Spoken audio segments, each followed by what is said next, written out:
আমি যদি সালামের উত্তরটা গর্তের ভিতরে থেকে দেই, আপনি তো শুনতে পারবেন, কিন্তু আমার মনের ভিতরে টেনশন হয়, সালামের উত্তর দিতে দেরি হবে না, কিন্তু আপনি নবীর সামনে আমি তো উলঙ্গ অবস্থায় যেতে পারবো না, আপনার সামনে যেতে আমার দেরি হয়ে যাবে, এই জন্য দ্বিতীয় সালামের উত্তরটাও আমি দেই নাই। 3 নাম্বার সালামটা যখন আপনি দিলেন, আমার স্ত্রীর নামাজ শেষ হয়ে গেল, নামাজের সঙ্গে সঙ্গে আমার স্ত্রী গর্তের ভিতরে ঢুকে গেল, আর স্ত্রীর শরীর থেকে যে কাপড়টা ছিল, কাপড়টা আমি নিয়ে, আমি সাহাবী কাপড়টা পরে আপনার সামনে আসছি, এই জন্য 2টা সালামের উত্তরে দিতে পারি নাই, তৃতীয় সালামের উত্তরটা আপনার সামনে দিলাম। জোরে বলেন সুবহানাল্লাহ ওয়া রাহমাতুল্লাহি ওয়া বারাকাতুহু।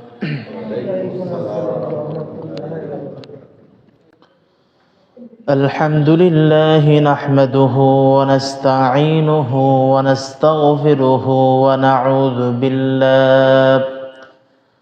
ونعوذ بالله من شرور أنفسنا ومن سيئات أعمالنا.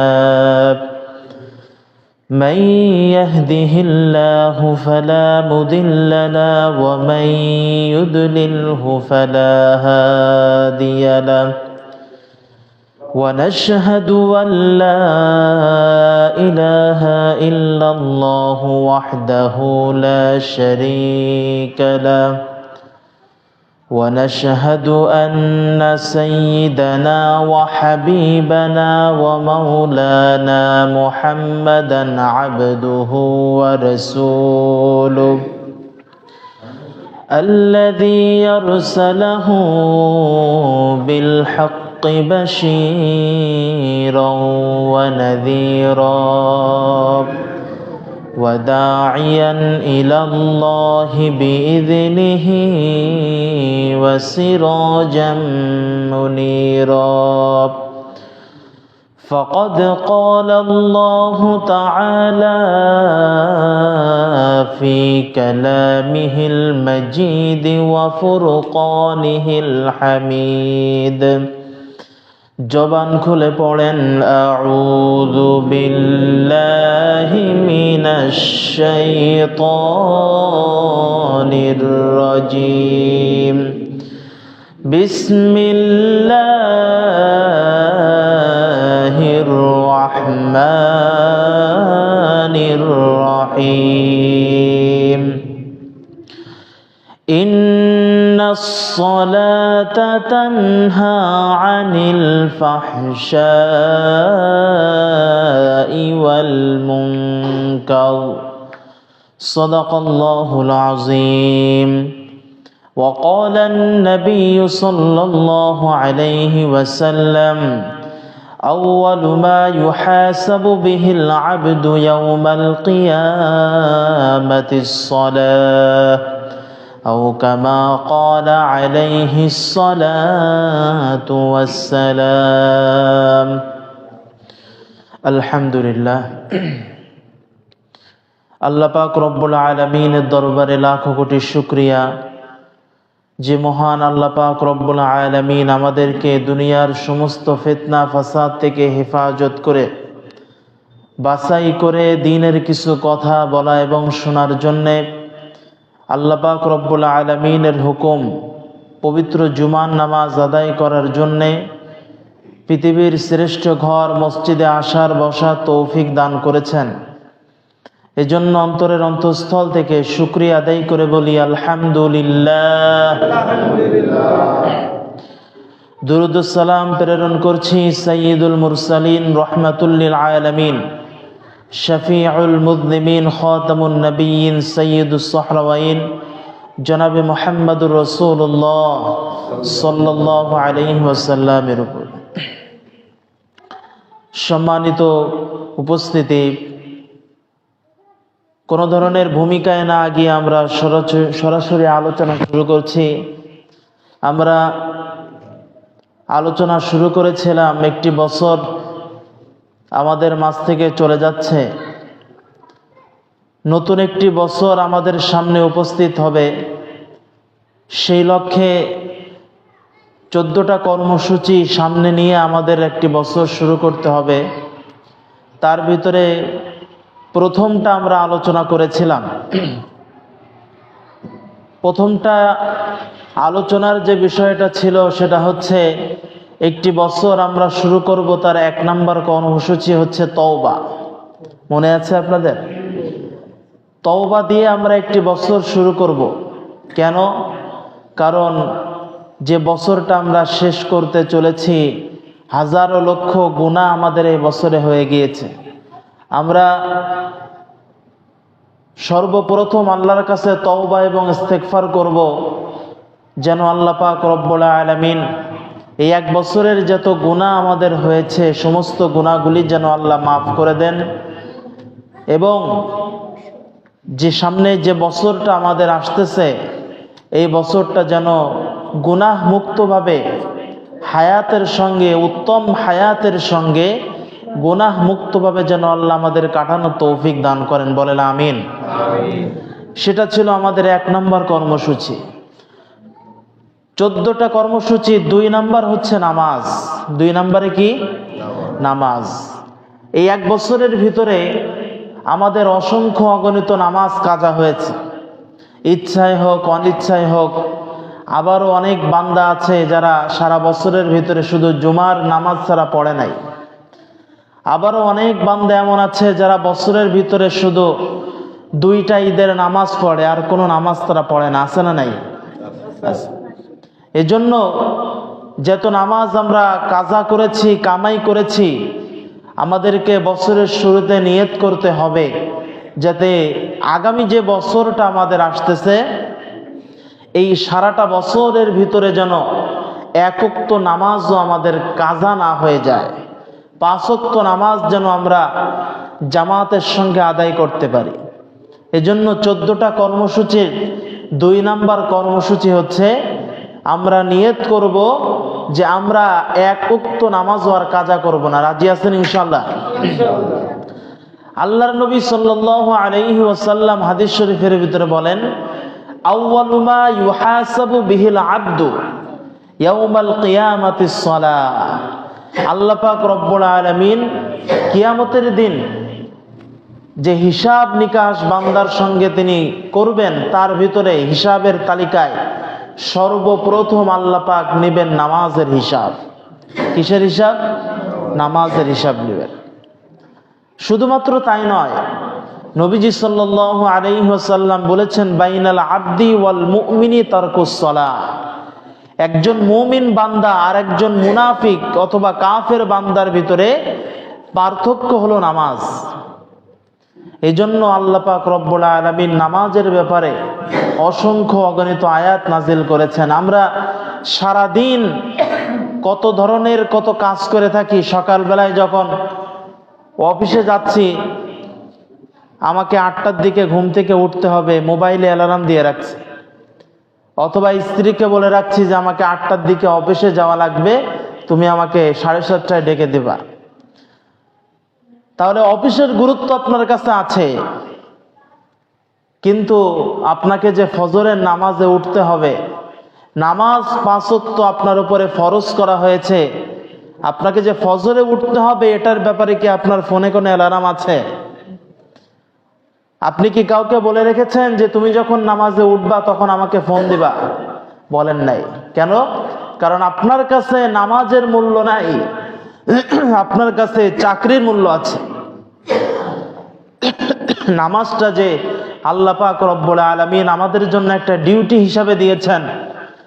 অফিসে যদি আপনি 9টার দিকে যান, 1 ঘন্টা লেট করে যান, আপনার মাথায় এটা চিন্তা আসে যে আমি যে অফিসে লেট করে যাচ্ছি এটার জন্য আমার মালিক হয়তো আমার বেতন কাটতে পারে। কিন্তু এই চিন্তা আপনার মাথায় আসে না যে 5 বার দৈনিক আল্লাহর সামনে দাঁড়ানোর জন্য আল্লাহ যে আমাকে একটা ডিউটি দিয়েছেন, এই ডিউটি যদি আমি পালন না করি তাহলে আল্লাহও আমার আমলনামা থেকে আমার বেতন কেটে নেবে। সেই বেতনটা কি? আপনার যে সওয়াব আছে সেখান থেকে মাইনাস হবে, আপনার জীবনের হিসাব হবে।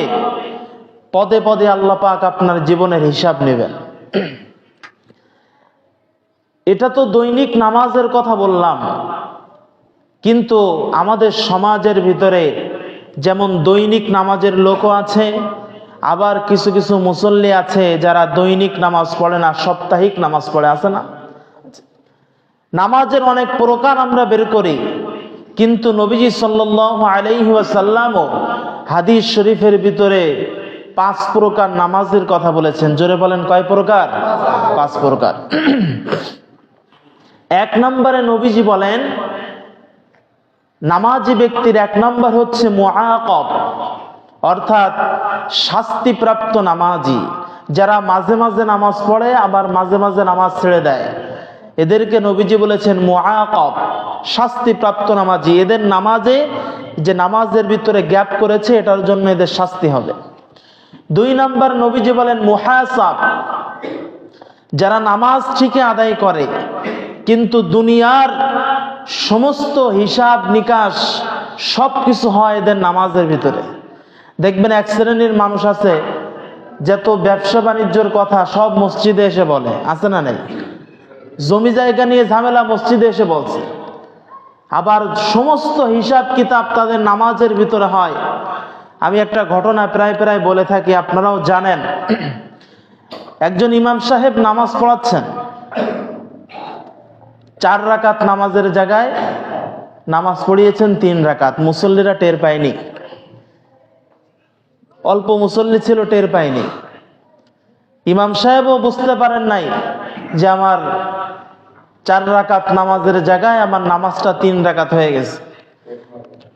কোনার থেকে একজন ম্যানেজার, দোকানের ম্যানেজার উঠে বলছে, ইমাম সাহেব নামাজ কিন্তু 4 রাকাত হয়নি, 3 রাকাত হয়েছে। ইমাম সাহেব বলছে, আপনি বুঝলেন কি করে? আমি তো 4 রাকাতে নামাজ পড়ছি। মুসল্লিরা কেউ বলল না, আপনি কিভাবে বুঝলেন যে আমার নামাজ 4 রাকাতের জায়গায় 3 রাকাত হয়েছে? তখন ওই ম্যানেজার বলতেছে, আমার 4টা দোকানের দায়িত্ব আছে, আমি এক এক রাকাত নামাজে এক এক দোকানের হিসাব করি। প্রতিদিন আমি 4 রাকাত নামাজে আমার 4টা দোকানের হিসাব কমপ্লিট হয়। আজকে আমার যখন 3 রাকাত নামাজ হয়েছে, তখন আপনি সালাম ফিরাই দিয়েছেন, আমার একটা দোকানের হিসাব বাকি রয়ে গেছে। সুতরাং আপনার নামাজ কয় রাকাত? 3 রাকাত। তাহলে এটা কোনো নামাজ হলো? নামাজের ভিতরে সব হিসাব নিকাশ করে। এই জন্য 2 নম্বর মুহাসাব। 3 নম্বর মুকাফফার, যারা নামাজে দাঁড়ায়, নামাজের ভিতরে একবার মন এদিক চলে যায় ওই দিক চলে যায়, আবার মনটাকে শান্ত করে নামাজে নিয়ে আসে। এমন হয় না আমাদের? নামাজে দাঁড়িয়েছি, মনটা বাইরে চলে যাচ্ছে, আবার মনটা আমি নামাজের ভিতরে নিয়ে আসছি, আবার মনটা বাইরে চলে যাচ্ছে, আবার নামাজের ভিতরে নিয়ে আসছি। এইটাকে হাদিসের ভাষায় বলে, এই নামাজিকে বলে হচ্ছে মুকাফফার। 4 নম্বর নবীজি বলেন, 4 নম্বর নামাজি হচ্ছে মুসাব, যারা নামাজে দাঁড়ালে শুধুমাত্র আল্লাহ ছাড়া কোনো চিন্তা তাদের মাথায় আসে না। আর 5 নম্বর হচ্ছে মুকাররব, নৈকট্যপ্রাপ্ত বান্দা যারা আছে তাদের নামাজ, অর্থাৎ নবীদের নামাজ। আল্লাহর নবী সাল্লাল্লাহু আলাইহি ওয়াসাল্লাম হাদিসের ভিতরে 5 প্রকারের কথা বললেন। নামাজি ব্যক্তি এই 5 প্রকারের কথা বলার পরে আল্লাহর নবী, বিশ্ব নবী 5 শ্রেণীর মানুষের সঙ্গে 5 প্রকারের তুলনা করেছেন। আল্লাহর নবী বলেছেন, 1 নম্বরে মুআকাব, অর্থাৎ শাস্তিপ্রাপ্ত নামাজি, যারা মাঝে মাঝে নামাজ পড়ে আবার মাঝে মাঝে নামাজ পড়ে না। আল্লাহর নবী, বিশ্ব নবী বলেন, এই যে যারা মাঝে মাঝে নামাজ আদায় করে আবার মাঝে মাঝে নামাজ ছেড়ে দেয়, এইটা হলো মুনাফিকের নামাজ। সলাতুল মুনাফিকিন, যারা মুনাফিক যারা আছে তারা মাঝে মাঝে নামাজ আদায় করে আবার মাঝে মাঝে নামাজ ছেড়ে দেয়। 2 নম্বরে বলেছেন মুহাসাব, ধমকপ্রাপ্ত নামাজি, যারা নামাজ আদায় করে আবার নামাজের ভিতরে দুনিয়ার সমস্ত হিসাব কিতাব কমপ্লিট করে, মুহাসাব। আল্লাহর নবী, বিশ্ব নবী বলেন, এইটা হলো গাফিলিনদের নামাজ, যারা নামাজ ঠিকই আদায় করে কিন্তু নামাজের ব্যাপারে সবসময় উদাসীন অবস্থায় থাকে। মনে চাইছে নামাজ পড়ে আসলাম, মনে চাইছে পড়লাম, কিন্তু মনে শান্তি নাই। গাফিলিনদের নামাজ 3 নাম্বার বিশ্বনবী বলেন মুকাফফার। যেই ব্যক্তি নামাজ আদায় করে, নামাজের ভিতরে মন চলে যায় আবার ধরে নিয়ে আসে, আবার মন চলে যায় আবার ধরে নিয়ে আসে, এইভাবে নামাজের ভিতরে শয়তানের সঙ্গে জিহাদ করে, শয়তানের সঙ্গে যুদ্ধ করে। একবার মন চলে যায় আবার নিয়ে চলে আসে, আবার মন চলে যায় আবার নিয়ে চলে আসে। আল্লাহর নবী বিশ্ব নবী বলেন এই শ্রেণীর মানুষের নামাজটা আল্লাহর কাছে অনেক পরিমাণে প্রিয়। নামাজের ভিতরে শয়তান মনটা ওই দিক ঘুরিয়ে দেয়। ওই ব্যক্তি চিন্তা করে না না আমার মনটা বাইরে দিলে চলবে না, আবার নামাজের ভিতরে মন নিয়ে চলে আসে। আল্লাহর নবী বিশ্ব নবী বলেন এই যে নামাজই আছে, এই নামাজটা হলো মাগফুরিন, ক্ষমা প্রাপ্ত বান্দাদের নামাজ। 4 নাম্বার মুসাব। যেই ব্যক্তি নামাজে দাঁড়িয়েছে, নামাজের ভিতরে দুনিয়ার কোনো খেয়াল নাই, আল্লাহর কথা মনে করে নামাজ শুরু করে, আবার আল্লাহর কথা মনে করে নামাজটা শেষ করে। নবীজি বলেছেন এইটা হচ্ছে সলাতুল আউলিয়া। আল্লাহ পাক রব্বুল আলামিনের যারা ওলি আছে, বন্ধু আছে, তাদের নামাজ। 5 নাম্বার বিশ্বনবী বলেন মুকাররব, নৈকট্যপ্রাপ্ত বান্দা যারা আছে, যারা নামাজে দাঁড়ালে পৃথিবীর কোনো খেয়াল থাকে না, নবীরা যেইভাবে নামাজ আদায় করেছেন সেইভাবে নামাজ আদায় করে। আল্লাহর নবী বিশ্ব নবী বলেন এইটা হলো সলাতুল আনবিয়া, এইটা হলো নবীদের নামাজের সঙ্গে সাদৃশ্য। তাহলে নামাজি কয় প্রকার হাদিসের ভাষায়? 5 প্রকার। সম্মানিত ভাইরা, এই জন্য নতুন বছরে আমাদের নিয়ত করতে হবে আমরা এক ওয়াক্ত নামাজও ছেড়ে দিব না। রাজি আছেন ইনশাল্লাহ? নবীজি বলেন যারা 5 ওয়াক্ত নামাজ দুনিয়াতে আদায় করে তাদেরকে আল্লাহ পাক রব্বুল আলামিন 12টা পুরস্কার দেন। কয়টি পুরস্কার? 12টি পুরস্কার।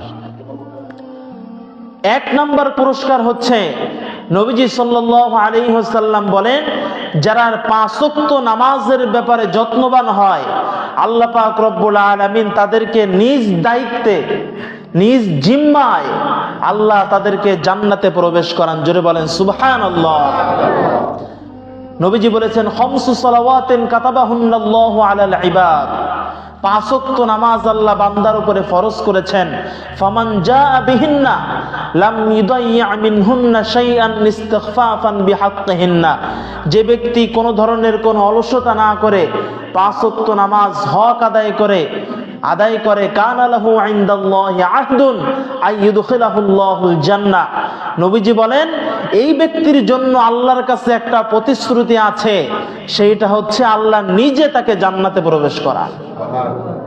1 নাম্বার পুরস্কার। 2 নাম্বার, আল্লাহ পাক রব্বুল আলামিন নামাজি ব্যক্তির সব ধরনের অস্থিরতা, চিন্তা, পেরেশানি থেকে আল্লাহ পাক তাদেরকে মুক্ত করে দেন। জোরে বলেন সুবহানাল্লাহ। এই ব্যাপারে কোরআনে কারিমে আল্লাহ পাক রব্বুল আলামিন বলেন ইন্নাল ইনসানা খুলিকা হালুআন ইযা মাসসাহুশ শাররু জাযুআ। আল্লাহ পাক বলেন আমি বান্দাকে সৃষ্টি করেছি অস্থিরতার দোষ দিয়ে। অস্থিরতাটা আমার বান্দার ভিতরে সব সময় লেগে থাকে। ইদা মাসসাহুশ শাররু জাযুআ, যখন নাকি কোনো ধরনের কোনো অকল্যাণ আমার বান্দাকে স্পর্শ করে, সঙ্গে সঙ্গে আমার বান্দা উৎকণ্ঠিত হয়ে যায়, অস্থির হয়ে যায়। ওয়া ইদা মাসসাহুল খায়রু মানুআ, আর যখন বান্দাকে কোনো কল্যাণ স্পর্শ করে, সঙ্গে সঙ্গে আমার বান্দাটা কৃপণ হয়ে যায়। দেখবেন আগে গরিব মানুষ ছিল, টাকা পয়সা হয়ে গিয়েছে, ওই যে গরিব থাকা অবস্থায় অভ্যাস ছিল মানুষকে দান না করা। কোটিপতি হওয়ার পরে অনেকের ভিতরে অভ্যাসটা চলে আসে, লোকজন বলে ওর লক্ষ লক্ষ টাকা থাকতে পারে, ওর ভিতরে কৃপণতা স্বভাবটা আছে। এমন মানুষ আছে না নাই? এই জন্য আল্লাহ বলেন যখন খারাপ তাকে স্পর্শ করে তখন উৎকণ্ঠিত হয়ে যায়, আবার যখন কল্যাণ স্পর্শ করে টাকা পয়সার মালিক হয়ে যায়, ওই সময় ওই ব্যক্তির ভিতরে কৃপণতা চলে আসে।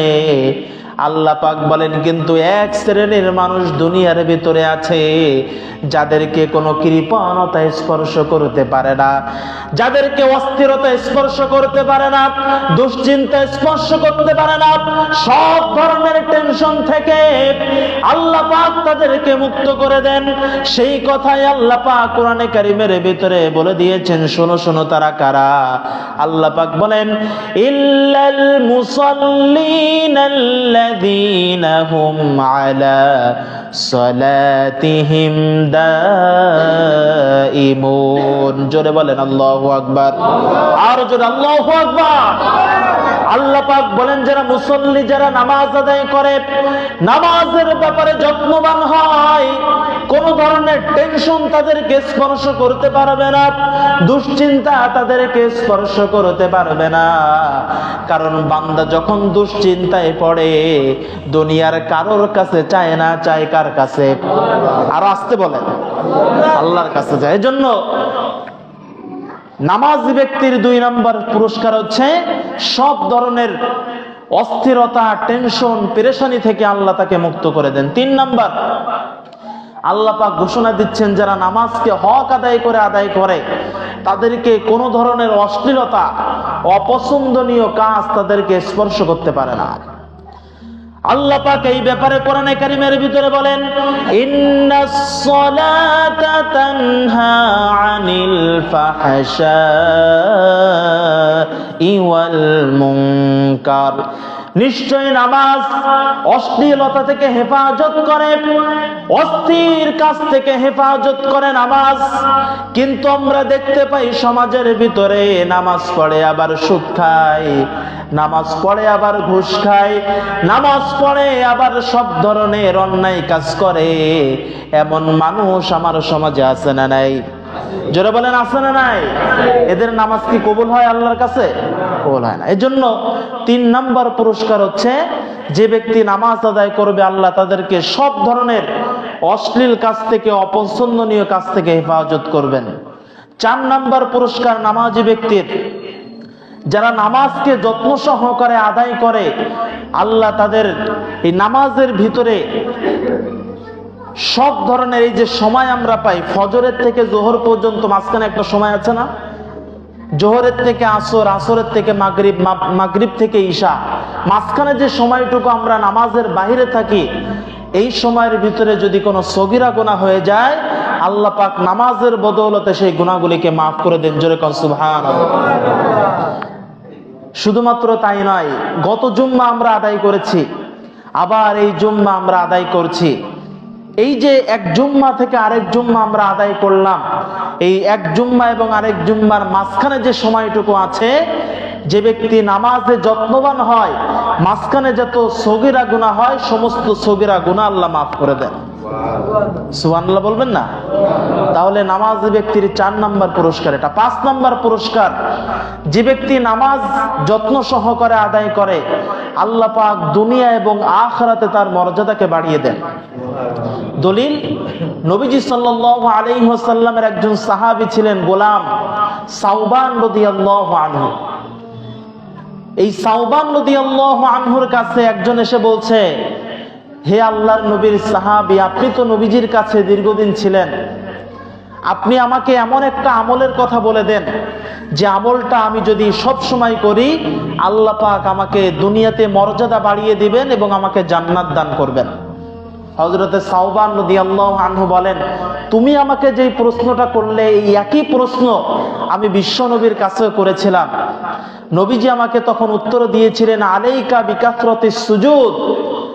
তুমি যদি আল্লাহর জান্নাতে যেতে চাও, তুমি যদি দুনিয়ায় তোমার মর্যাদাকে বাড়াতে চাও, তাহলে অধিক পরিমাণে আল্লাহকে সিজদা করো। জোরে কোন সুবহানাল্লাহ। তাহলে 5 নম্বর পুরস্কার, নামাজের মর্যাদা আল্লাহ দুনিয়া আখিরাতে বাড়িয়ে দেন। 6 নম্বর পুরস্কার হচ্ছে যে ব্যক্তি 5 ওয়াক্ত নামাজ জামাতের সঙ্গে আদায় করে, এই ব্যক্তি কিয়ামতের ময়দানে বিশ্বনবী সাল্লাল্লাহু আলাইহি ওয়াসাল্লামের সঙ্গে একই সাথে জান্নাতে থাকতে পারবে। এর থেকে সৌভাগ্যবান আর কিছু আছে? আল্লাহর নবীর সঙ্গে একসঙ্গে জান্নাতে আমরা থাকতে পারবো যারা আমরা নামাজ আদায় করি। একজন সাহাবী দলিল দিচ্ছি, নবীজি বলেন, একজন সাহাবী কুনতু আবিতু মা রাসূলিল্লাহি সাল্লাল্লাহু আলাইহি ওয়াসাল্লাম, একজন সাহাবী বলেন যে আমি এক রাতে নবীজির সঙ্গে রাত কাটালাম। তাহাজ্জুদের সময় যখন হয়ে গেল, আমি তখন নবীজির ওযু করার জন্য পানি এনে দিলাম, মেসওয়াক এনে দিলাম, একটা গামছা এনে দিলাম। নবীজি আমার কাজে খুশি হলেন। খুশি হয়ে বললেন, সাহাবী তুমি আমার খেদমত করেছো, তুমি আমার কাছে কি চাও? তুমি আমার কাছে যেটা চাইবা ওইটার ব্যাপারে আমি আল্লাহর কাছে তোমার জন্য দোয়া করব। তখন সাহাবী বললেন, ইয়া রাসূলুল্লাহ, দুনিয়াতে আমি কিচ্ছু চাই না, আমি শুধু আপনার সঙ্গে জান্নাতে থাকতে চাই। সুবহানাল্লাহ বলবেন না? তখন নবীজি বললেন, তুমি যদি এটা করতে চাও, তুমি যদি আমার সঙ্গে জান্নাতে থাকতে চাও, ফাআইন্নি আলা নাফসিকা বিকাসরাতিস সুজুদ, তাহলে অধিক পরিমাণে আল্লাহকে সিজদা দাও। যত বেশি আল্লাহকে সিজদা দিবে তত বেশি তুমি জান্নাতে আমার কাছে আসতে পারবে।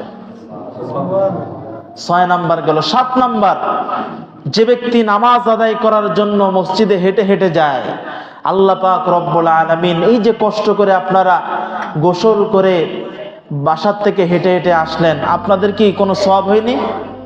বলেন, হয়েছে কিনা? হয়েছে।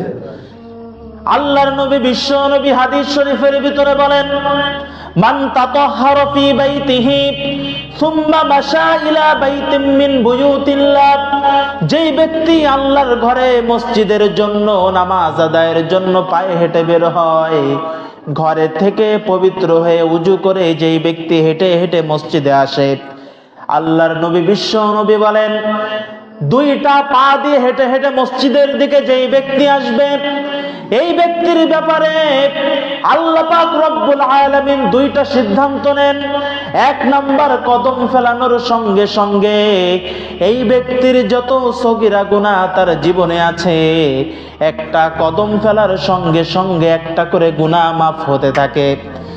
2 নাম্বার, আরেকটা কদম ফেলানোর সঙ্গে সঙ্গে আল্লাহ পাক রব্বুল আলামিন তার আমলনামায় একটা করে নেকি লিখতে থাকেন। যেরকম সুবহানাল্লাহ, যত কদম আপনি হেঁটে হেঁটে মসজিদের দিকে আসবেন, এক এক কদমে একটা করে গুনাহ মাফ হবে, আর একটা কদমে একটা করে সওয়াব বাড়িয়ে দিবেন কে?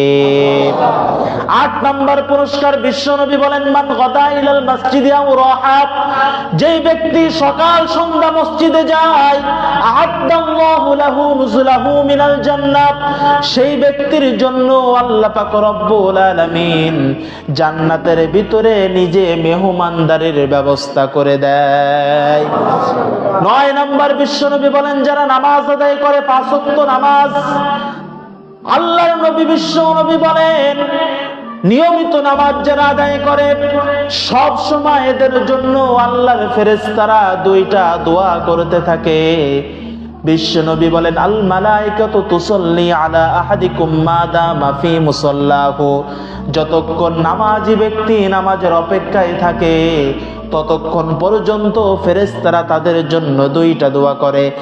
1 নাম্বার, আল্লাহুম্মা গফির লাহু, আল্লাহকে বলে, ওগো আল্লাহ, তোমার এই বান্দা নামাজ আদায় করার জন্য বসে আছে, অপেক্ষায় আছে, ওগো আল্লাহ, তোমার বান্দাকে তুমি ক্ষমা করে দাও। 2 নাম্বার, আল্লাহুম্মা রহমহু, ও আল্লাহ, তোমার বান্দা তোমার পায়ে সিজদা দেওয়ার জন্য বসে আছে, এই ব্যক্তির উপরে তুমি তোমার রহমত নাজিল করে দাও।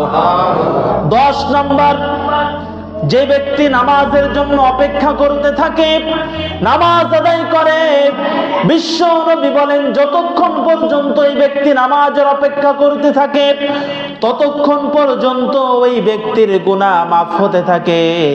নবীজি বলেন, 3টা কাজ যে ব্যক্তি করবে ওই ব্যক্তির সেকেন্ডে সেকেন্ডে গুনাহ মাফ হবে। আল্লাহর নবী বিশ্ব নবী বলেন, আলামা আদুল্লুকুম আলামা ইয়ামহুল্লাহু বিহিন্নাল খাতায়া, সাহাবীদেরকে বলেন, ও সাহাবী, তোমাদেরকে কি এমন কোন কাজের কথা আমি বলে দিব না, যেই কাজগুলি যদি তোমরা তোমাদের জীবনের ভিতরে করতে পারো, তোমার জীবনের সব গুনাহগুলিকে আল্লাহ মাফ করে দিবেন। সাহাবায়ে কেরাম বললেন, ইয়া রাসূলুল্লাহ, অবশ্যই বলেন। নবীজি বলেন, 3টা কাজ করতে হবে। 1 নাম্বার হলো ইসবাগুল উযুই আলাল মাকারি, শীতকালে ওযু করতে কষ্ট হয়, ফজরের নামাজ আদায় করার জন্য ওযু করতে অনেক কষ্ট হয়। আল্লাহর নবী, বিশ্ব নবী বলেন, কষ্ট হওয়া সত্ত্বেও যারা ওযু করে মসজিদে আসে, ওযুর পানি যেই ফোঁটা আপনার শরীর থেকে পড়ে, প্রত্যেক ফোঁটায় ফোঁটায় আল্লাহ গুনাহ মাফ করে দেয়। 2 নাম্বার কাসরাতুল খুতা ইলাল মাসাজিদ, যত বেশি মসজিদের দিকে হেঁটে আসবেন, কদমে কদমে গুনাহ মাফ করবেন কে? আল্লাহ। 3 নাম্বার বিশ্ব নবী বলেন, ইন্তিযারুস সালাতি বাদাস সালাহ, এক ওয়াক্ত নামাজের পর আরেক ওয়াক্ত নামাজের যারা অপেক্ষা করে, ওই মাঝখানে যত গুনাহ হয়ে যায় সব গুনাহগুলিকে আল্লাহ মাফ করে দেয়। 11 নাম্বার পুরস্কার, আল্লাহর নবী বিশ্ব নবী বলেন, মান খরাজা ফি বাইতিহি মুতাতাহহিরান, যেই ব্যক্তি তওবা করে, যেই ব্যক্তি পবিত্র হয়ে মসজিদে আসে, আল্লাহর নবী বিশ্ব নবী বলেন, ফাজরুহু কাজরিল মুহরিম, ইহরাম আদায় করে হজকারী ব্যক্তির যে সওয়াব হয়, এই ব্যক্তির আমলনামায় সেই সওয়াব আল্লাহ লিখে দেয়। 12 নাম্বার, নবীজি সাল্লাল্লাহু আলাইহি ওয়াসাল্লাম বলেছেন, নামাজ আদায় করার পরে ওই ব্যক্তি বাসায় যাওয়ার আগ পর্যন্ত তার আমলনামায় সওয়াব লিখতে থাকা হয়, লিখতে থাকা হয়, লিখতে থাকা হয়। এই 12টা পুরস্কার আল্লাহ পাক রব্বুল আলামিন যারা নামাজ আদায় করেন তাদেরকে দিয়ে থাকেন। সাহাবায়ে কেরাম রাদিয়াল্লাহু আনহুম আজমাইন নামাজের ব্যাপারে এত পরিমাণে গুরুত্ব দিয়েছেন। একজন সাহাবী নামাজ, নবীজি সাল্লাল্লাহু আলাইহি ওয়াসাল্লাম নামাজ যখন শুরু করেন ওই সময় মসজিদে আসে, আবার যখন নামাজ শেষ হয়ে যায়, শেষ হওয়ার সাথে সাথে ওই ব্যক্তি মসজিদ থেকে চলে যায়। সাহাবীর নাম হচ্ছে আব্দুল্লাহ আল আনসারী রাদিয়াল্লাহু আনহু। এই সাহাবী এইভাবে নামাজ আদায় করেন। আপনারা জানেন মুনাফিকের আলামত হচ্ছে 3টি, তার ভিতরে একটা হচ্ছে মসজিদে সবার শেষে আসে, আবার সবার আগে মসজিদ থেকে চলে যায়। এমন মানুষ আমার সমাজে আছে না নাই? এটা হচ্ছে মুনাফিক। এটা কি? যারা নামাজের ব্যাপারে অলসতা করে, নবীজি বলেছেন তারা হচ্ছে মুনাফিক। কারণ প্রকৃত মুসলমান কখনো নামাজে অলসতা করতে পারে না। সাহাবায়ে কেরাম বললেন, ইয়া রাসূলুল্লাহ, আপনার এই সাহাবী তো মুনাফিক হয়ে গিয়েছে। নবীজি বললেন, কেন? সাহাবায়ে কেরাম বললেন, আপনার এই সাহাবী আপনি যখন নামাজে দাঁড়ান সবার শেষে মসজিদে আসে, আবার নামাজ শেষ করার সঙ্গে সঙ্গে মসজিদ থেকে চলে যায়। নবীজি বললেন, আন্দাজে কারোর ব্যাপারে কোনো ধরনের কোনো কথা বলা যাবে না, আমি নিজে দেখব ওই সাহাবী কি করে। নবীজি আসরের নামাজ আদায় করবেন, যখন নামাজের প্রস্তুতি নিচ্ছেন পিছনের দিকে তাকিয়ে দেখে ইকামত শুরু হয়ে কেবল শেষের দিকে, ওই সময় ওই সাহাবী দৌড় দিয়ে আসছে। আবার নামাজ শেষ করে নবীজি পিছনে তাকিয়ে দেখেন সাহাবী এক দৌড়ে বাড়ি চলে যাচ্ছে। নবীজি সাল্লাল্লাহু আলাইহি ওয়াসাল্লাম আসরের নামাজের পরে সাহাবায়ে কেরামকে নিয়ে তার বাসায় গেলেন। আল্লাহর নবী বিশ্ব নবী সাহাবীর বাড়ি চলে গেলেন। বাড়িতে যাওয়ার পরে দেখতে পেলেন এত পরিমাণে গরিব সাহাবী, ছোট্ট একটা ঘর গোলপাতা দিয়ে চতুর্দিকে ঘিরে রেখেছে। ওই সাহাবীর দরজায় দাঁড়িয়ে বিশ্ব নবী সালাম দিলেন, আসসালামু আলাইকুম। আল্লাহর নবী বিশ্ব নবী সালাম দিচ্ছেন, ভিতর থেকে কোনো উত্তর নাই। আবার বিশ্ব নবী সালাম দিলেন, আসসালামু আলাইকুম ওয়া রাহমাতুল্লাহি ওয়া বারাকাতুহু। ভিতর থেকে সাহাবী কোনো উত্তর দেন না, ভিতর থেকে কোনো আওয়াজ আসে না। আবার 3 বার বিশ্ব নবী সালাম দিলেন, তৃতীয়বার ঘরের থেকে আওয়াজ আসলো, আলাইকুমুস সালাম ওয়া রাহমাতুল্লাহ। প্রথম 2 বার সালামের উত্তর দিলেন না, 3 নম্বর বার উত্তর দিলেন। বিশ্ব নবী সাল্লাল্লাহু আলাইহি ওয়াসাল্লাম যখন নাকি এই সাহাবীর দরজায় গোড়ায় এসেছিলেন, সঙ্গে সঙ্গে তিনি দেখতে পেলেন দরজার সামনে একজন ছোট্ট বাচ্চা। এই বাচ্চাটার হাতের ভিতরে শিকলি দেওয়া আছে, পায়ে শিকলি দিয়ে ঘরের দরজার সঙ্গে বেঁধে রাখা হয়েছে। বিশ্বনবী যখন তৃতীয়বার সালাম দিলেন, দরজা খুলে দেওয়া হলো। আব্দুল্লাহ আনসারী রাদিয়াল্লাহু আনহু ঘরের ভিতর থেকে বের হয়ে বললেন, ইয়া রাসূলুল্লাহ, আমার মতো একজন গরীব সাহাবীর ঘরে আপনি এসেছেন, কি মনে করে আপনি আজকে আমার ঘরে আসলেন? বিশ্ব নবী বললেন, ও আমার সাহাবী, কেন আসছি পরে বলবো, দুইটা প্রশ্নের উত্তর দাও। এক নাম্বার প্রশ্ন হলো, দুইবার তোমার ঘরের সামনে দাঁড়িয়ে আমি বিশ্ব নবী সালাম দিয়েছি, প্রথমবার সালাম দিলাম কোনো উত্তর দাও নাই, দ্বিতীয়বার সালাম দিলাম কোনো উত্তর দাও নাই, 3 নম্বর বার ঘরের থেকে বের হয়ে উত্তর দিলে। ও সাহাবী, প্রথম 2 বার কেন তুমি উত্তর দাও নাই, কারণটা বলো। আল্লাহর নবীর সাহাবী আব্দুল্লাহ আনসারী চোখের পানি ছেড়ে দিলেন, বললেন, হে নবী, আপনি যখন আমাকে সালাম দিলেন ওই সময় আমি ঘরের ভিতরে ছিলাম, আপনাকে সালামের উত্তর দিতে পারি নাই। তার কারণ হলো, আপনি যে আমার শরীরটা দেখতে পাচ্ছেন, এই শরীরের ভিতরে যেই কাপড়টা আছে, আল্লাহর নবী আল্লাহর নামে কসম করে বলি, আমাদের পুরা ফ্যামিলির ভিতরে একটা কাপড় ছাড়া আর কোনো কাপড় নাই। এই একটা কাপড় আমি নামাজ পড়ি, একটা কাপড় আমি আমার শরীরের ভিতরে পরি, একটা কাপড় আমার স্ত্রী নামাজ আদায়ের সময় পরে। এই একটা কাপড় ছাড়া আমাদের শরীরের ভিতরে কোনো কাপড় নাই। এই জন্য আমাদের ঘরের ভিতরে আমরা একটা গর্ত করে নিয়েছি। আমার স্ত্রী যখন নামাজ আদায়ের সময় হয়, ওই সময় আমি নিজে কাপড়টা খুলে আমার স্ত্রীর গায়ে দেই। উলঙ্গ অবস্থায় তো নামাজ পড়া যাবে না, এই জন্য আমি নামাজের সময় দ্রুত আপনি আপনার মসজিদে চলে যায় আপনার পিছনে নামাজ আদায়ের জন্য। নামাজ যখন শেষ হয়ে যায়, সঙ্গে সঙ্গে আমি মসজিদ থেকে দৌড়ে চলে আসি, এসে ঘরের ভিতরে ঢুকে আমার শরীর থেকে কাপড়টা খুলে আমি আমার স্ত্রীকে দেই, আর আমি গর্তের ভিতরে ঢুকে যাই। আমার স্ত্রী গর্তের থেকে বের হয়ে ওই একটা কাপড় দিয়ে নামাজ আদায় করে আবার গর্তের ভিতরে ঢুকে যায়। সাহাবায়ে কেরাম চোখের পানি ছেড়ে দিলেন, কার নামে নালিশ করলাম, কার উপরে এত বড় অভিযোগ আমরা দিলাম? এত বড় অভিযোগ এই সাহাবীর উপরে আমরা দিয়েছি। সাহাবায়ে কেরাম কাঁদতেছে, বিশ্ব নবী কাঁদতেছেন, ওই সাহাবীটাও কান্দে।